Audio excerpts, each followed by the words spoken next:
নাগরদোলা। নাগরদোলার ইতিহাস কয়েক শতাব্দী পুরনো। এর সূচনা হয়েছিল ১৭০০ শতাব্দীতে অটোমান সাম্রাজ্যে অর্থাৎ বর্তমান তুরস্কে।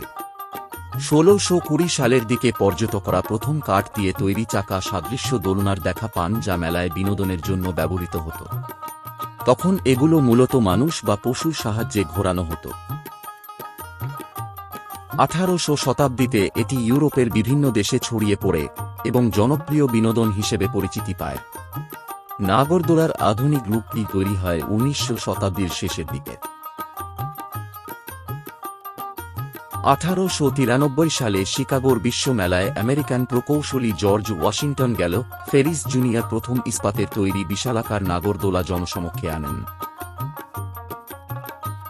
তার নাম অনুসারে বিশ্বজুড়ে একে ফেরিস হুইল বলা হয়। এটি ছিল প্রযুক্তির এক অনন্য নিদর্শন, যা নাগরদোলাকে একটি যান্ত্রিক ও বিশাল কাঠামো দান করে। বাংলার সংস্কৃতিতে নাগরদোলার ইতিহাস অত্যন্ত গভীর।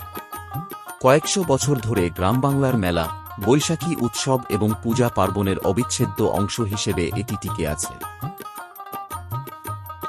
শুরুর দিকে এটি কেবল কাঠ ও বাঁশ দিয়ে তৈরি করা হলেও বর্তমানে বিদ্যুৎ চালিত আধুনিক নাগরদোলার ব্যবহার বেড়েছে। বিশ্বের বিভিন্ন উন্নত শহরে এখন পর্যটকদের জন্য বিশাল আকারের দর্শনীয় নাগরদোলা বা অবজারভেশন হুইল তৈরি করা হচ্ছে।